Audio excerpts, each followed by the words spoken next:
Hello students, आइए अब हम लोग देखते हैं कूलम का नियम। पिछले वीडियोज में हम लोग क्या तो आवेश के बारे में पढ़ लिए थे। अब कूलम का नियम देखते हैं क्या है कूलम का नियम। सन 1785 ईस्वी में फ्रांसीसी वैज्ञानिक चार्ल्स अगस्टिन कूलम ने प्रायोगिक तथ्यों के आधार पर दो वैद्युत आवेशों के बीच कार्य करने वाले वैद्युत बल के संबंध में एक नियम प्रतिपादित किया जिसे कूलम का नियम कहते हैं। आपने पीछे क्या पढ़ा आवेश के बारे में कि अगर एक जैसा आवेश है यानी प्लस प्लस है तो प्रतिकर्षण बल लगाएगा एक दूसरे पर, और अगर विपरीत आवेश है प्लस माइनस है तो क्या लगाएगा, आकर्षण बल लगाएगा। तो यानी कि विद्युत आवेशों के बीच जो बल कार्य करता है उसके बारे में नियम दिया कि बल कौन से नियम के आधार पर कार्य करता है। तो ये नियम किसने दिया? तो 1785 ईस्वी में फ्रांसीसी वैज्ञानिक चार्ल्स अगस्टिन कूलम ने दिया। ठीक है, और इस चूंकि कूलम ने दिया इसलिए इस नियम का नाम क्या रख दिया उनके सम्मान में, कूलम का नियम। अब इस नियम के अनुसार होता क्या है कि किन्हीं दो स्थिर बिंदु आवेशों के बीच लगने वाला आकर्षण या प्रतिकर्षण बल दोनों आवेशों के परिमाणों, देखिए याद रखिएगा, परिमाणों के गुणनफल के समानुपाती एवं उनके बीच की दूरी के वर्ग के व्युत क्रमानुपाती होता है। ठीक है, यह बल दोनों आवेशों को मिलाने वाली रेखा के अनुदिश कार्य करता है। इसे कूलम का व्युत्क्रम वर्ग नियम भी कहते हैं। ठीक है, क्या कहा था आपको कि दोनों आवेशों के परिमाणों के गुणनफल के समानुपाती होता है। समानुपाती समझना है तो अब एक बात समझिए, जैसे मान लीजिए कि ए है और ए के बढ़ने से बी भी बढ़े तो ए और बी आपस में क्या होगा, चाहे ए के घटने से बी भी घटे तो ए और बी आपस में क्या होगा, समानुपाती होगा। और ये जो चिन्ह है ये आनुपातिक चिन्ह है, समानुपाती है ना, अब बी बढ़ेगा तो ए भी बढ़ेगा। लेकिन अगर व्युत क्रमानुपाती अगर आपको समझना है तो देखिए इसमें क्या होगा, ए बढ़ेगा तो बी क्या होगा, घटेगा। ठीक है, और जब बी बढ़ेगा तो ए क्या होगा, ए घटेगा। ठीक है, तो इसको हम लोग क्या कहते हैं, व्युत क्रमानुपाती कहते हैं। ऐसा क्यों होता है, तो इसको लिखते क्या, यानी कि बी समानुपाती नहीं होके अब यहाँ पे क्या हो जाएगा, व्युत क्रमानुपाती। और व्युत क्रमानुपाती कैसे लिखते हैं, एक के बट्टा में। ठीक है, चाहे इसको ऐसे भी लिख सकते हो कि ए व्युत क्रमानुपाती है बी के। तो जब 1/समथिंग लगा होगा ना तो व्युत क्रमानुपाती होगा, और डायरेक्ट लिखा होगा तो समानुपाती होगा। और इस चिन्ह को कहते हैं आनुपातिक चिन्ह।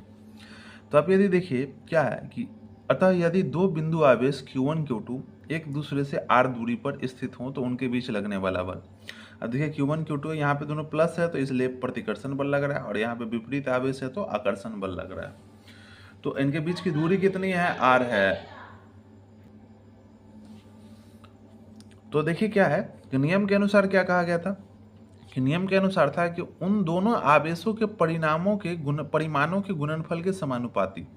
तो देखिए जो लगने वाला बल है दोनों आवेश के परिमाणों के गुणनफल यानी Q1 गुना Q2 के समानुपाती है कि नहीं है, एक के बट्टा में लिखा हुआ है, नहीं लिखा। अब ये कहिएगा सर ये लाइन क्या है, तो लाइन ये दोनों मॉड है। मॉड का मतलब क्या है कि यहाँ पे जब हम लोग लेंगे आवेश को तो आवेश को प्लस में लेंगे, माइनस में हम लोग नहीं लेंगे। ठीक है, यानी कि इस आवेश के चिन्ह पर कोई निर्भर नहीं करेगा बल का मान। बल का मान सिर्फ ये आवेश का चिन्ह सिर्फ ये दिखाएगा कि प्रतिकर्षण लगेगा कि आकर्षण लगेगा, लेकिन बल का मान जो होगा वो आवेश के चिन्ह पर निर्भर नहीं करेगा। ठीक है, अब देखिए दूसरा बात क्या कहा था, उनके बीच की दूरी के वर्ग के व्युत क्रमानुपाती होता है। तो उनके बीच की दूरी r है और उसका वर्ग क्या होगा, r² के व्युत क्रमानुपाती है, एक 1/r² बल। अभी दोनों को कंबाइन करें अगर हम लोग एक साथ तो क्या आएगा, बल बराबर Q1 Q2 बटा r²। और ये चिन्ह कौन सा है, अनुपातिक चिन्ह। अब फिजिक्स की विधा में क्या होता है कि अनुपातिक चिन्ह को हटा दिया जाता है। तो अब देखिए यहाँ अनुपातिक चिन्ह को हटा दिया गया है। और अनुपातिक चिन्ह को किससे हटाया जाता है, तो बराबर के चिन्ह से, इक्वल टू के चिन्ह से हटाया जाता है। यानी कि इक्वल टू है तो अब जब भी कभी हटाएंगे तो इसके लिए के कांस्टेंट लगा, के कांस्टेंट लग गया। अब क्या है, F = k Q1 Q2 बटा r²। अब यहाँ पे के कौन सा कांस्टेंट है, तो अनुपातिक नियतांक है। क्यों, क्योंकि अनुपातिक चिन्ह को हटाया है इसलिए इसका नाम क्या है, इसके बदले कांस्टेंट आया था अनुपातिक नियतांक, जिससे स्थिर विद्युत नियतांक कहा जाता है। जिसे क्या कहा जाता है, स्थिर विद्युत नियतांक कहा जाता है। क्यों, क्योंकि हम लोग पढ़ रहे हैं स्थिर विद्युत की और उसी से जुड़ा हुआ बल है। ठीक है, इसे स्थिर विद्युत नियतांक कहा जाता है, स्थिर विद्युत नियतांक। ठीक है, एसआई पद्धति में जो के का मान होता है वो क्या होता है, 1/4πε0, और वो बराबर होता किसके है संख्यात्मक के रूप में, तो 9 × 10⁹ न्यूटन मीटर स्क्वायर पर कूलम स्क्वायर। ठीक है, अब देखिए इसमें क्या है, एप्सिलॉन नॉट आया, एप्सिलॉन नॉट। ठीक है, इप्सिलॉन नॉट। जहां इप्सिलॉन नॉट क्या है, तो निर्वात की विद्युतशीलता है, निर्वात की विद्युतशीलता है, ठीक है। और इप्सिलॉन नॉट का वैल्यू कितना होता है, तो 8.85 गुणे 10⁻12 कूलम्ब स्क्वायर न्यूटन पर मीटर स्क्वायर। अब यहां से हम के का मान क्या कर सकते हैं, 1/4 एप्सिलॉन नॉट इसमें डाल सकते हैं ना। तो देखो F बराबर क्या हो जाएगा, 1/4 एप्सिलॉन नॉट Q1 Q2 बटा R स्क्वायर, ठीक है। अब देखो के का मान दोनों आवेशों के बीच के माध्यम पे निर्भर करता है, यानी कि जो दो आवेश यहाँ है आप देखिए, इसके बीच में कौन सा माध्यम है, हवा है, निर्वात है यानी कुछ भी नहीं है, पानी है, केरोसिन तेल है, कोई ठोस है, उसके आधार पर के का मान निर्भर करेगा, ठीक है ना। अब कहोगे कि के का मान कैसे उस पर निर्भर करता है, तो देखो एप्सिलॉन नॉट जो लिखा हुआ है ये निर्वात के लिए होगा, यहाँ पे ये एप्सिलॉन नॉट का मान बदलता जाएगा। अगर आप पानी रखिएगा तो उसके लिए एप्सिलॉन नॉट का मान कुछ और होगा, ठीक है।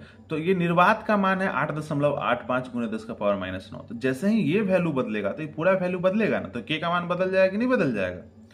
अगर ये एप्सिलॉन बदला तो पूरा बदला, तो इसलिए के बदला।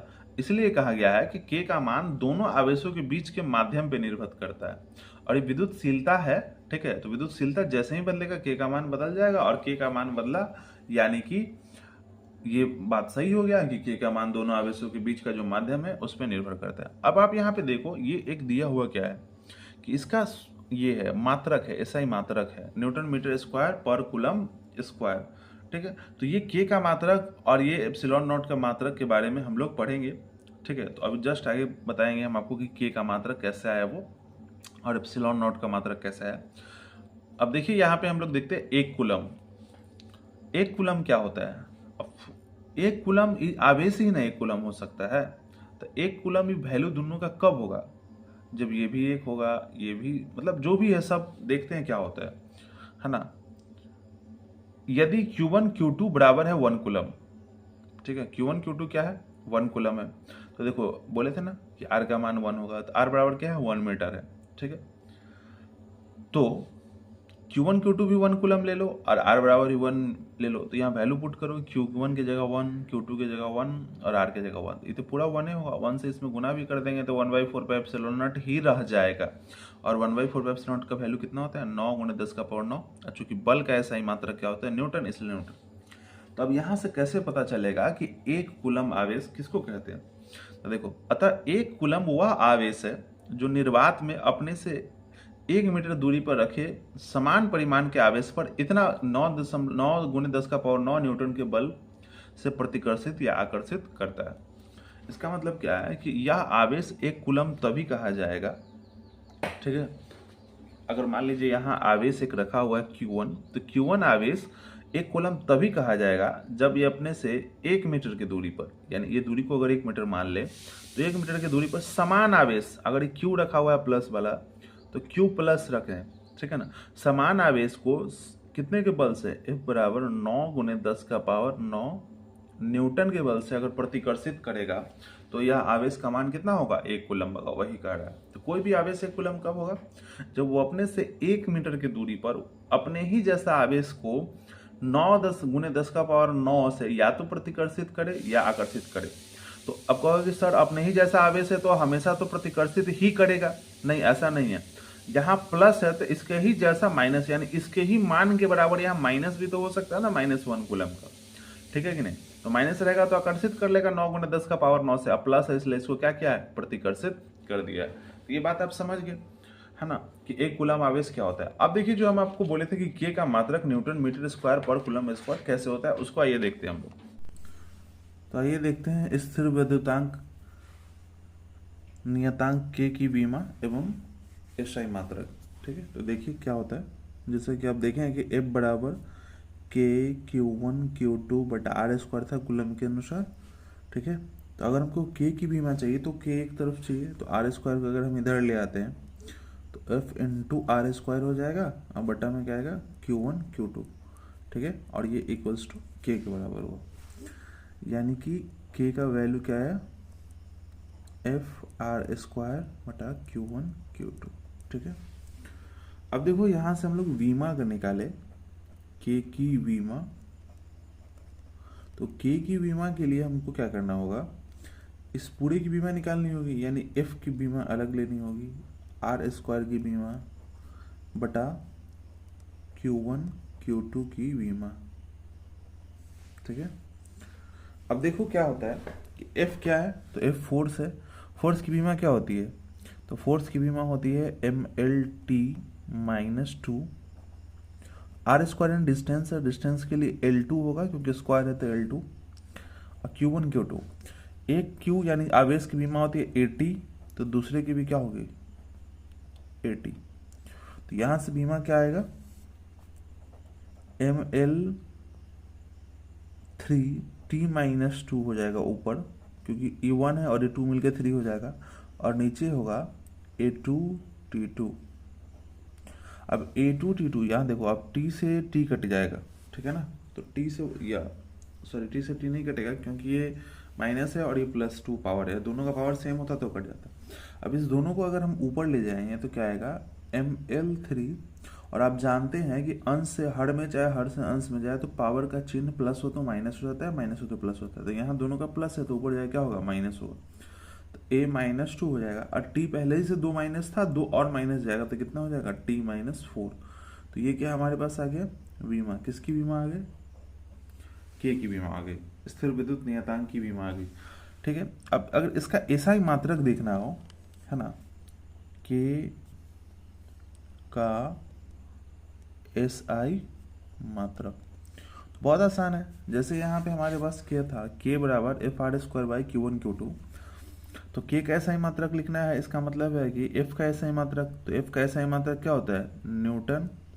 अच्छा, दूरी का SI मात्रक क्या होता है मीटर स्क्वायर। आवेश का SI मात्रक क्या होता है कूलम, और फिर एक और का कूलम, तो यहाँ पे आएगा न्यूटन मीटर स्क्वायर बटा में कूलम स्क्वायर। ठीक है, तो एक K का ऐसा ही मात्रक आ गया, या इसको ऐसे भी लिख सकते हैं कि न्यूटन मीटर स्क्वायर और कूलम का पावर -2। अभी आपको बताए थे ना कि अंश से हर में या हर से अंश में जाने पर पावर का चिन्ह प्लस से माइनस होता है या माइनस से प्लस हो जाता है। ठीक है, तो ये हमारे पास किसका आ गया मात्रक, K का मात्रक आ गया। अब एक आप देखे थे एप्सिलॉन नॉट, ठीक है ना, उसका भी आइए हम लोग देखते हैं बीमा और मात्रक। तो यहाँ पे हम लोग क्या लिखेंगे, एप्सिलॉन नॉट की बीमा एवं SI मात्रक।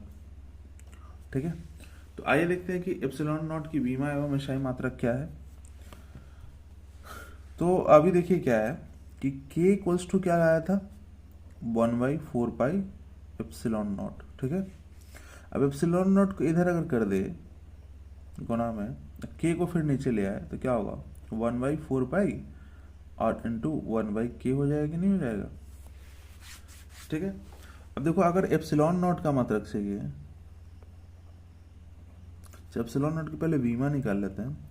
तो ये कांस्टेंट है, 1/4 पाई क्या है कांस्टेंट है, संख्या है, 1 4 22/7 होगा, पाई का मान, ये सब संख्या की ना बीमा होती है ना मात्रक होता है। तो एप्सिलॉन नॉट की बीमा क्या होगी, सिर्फ 1/K की बीमा। तो 1/K की बीमा क्या थी, तो K की बीमा थी mL3 A-2 T-4।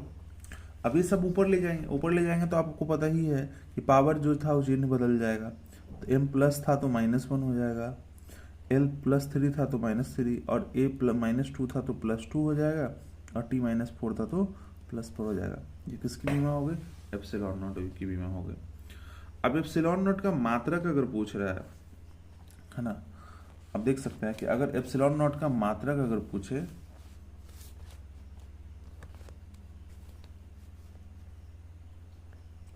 Epsilon not का मात्रक, तो ये क्या होगा, फिर वही 1/K का मात्रक, जैसे 1/K की बीमा हुई थी वैसे 1/K का मात्रक, यानी ये क्या होने वाला है 1 newton metre square into coulomb का पावर -2, यही था ना। अब देखो आप इसको फिर ऊपर ले जाओगे तो क्या होने वाला है, पावर का चिन्ह बदलने वाला है, तो यहाँ पे आएगा न्यूटन का पावर -1, मीटर का पावर -2, और कूलम प्लस में आ जाएगा। तो हम लोग क्या इसको ऐसे लिख सकते हैं, कूलम स्क्वायर ऊपर प्लस वाला, इस दोनों को नीचे ही रहने दे, है ना। एक और तरीका है, या तो ऐसे लिखे या फिर इसको कूलम्ब स्क्वायर पहले लिख लो, अब माइनस वाला सबको बाद में लिखो, या फिर माइनस वाला को ही ऊपर ले जाओ, तो माइनस वाला ऊपर गया, अब बाकी इस दोनों को नीचे रहने दो, तो न्यूटन मीटर स्क्वायर। ठीक है, तो उम्मीद ये आ गया आपका क्या, एप्सिलॉन नॉट की विमा।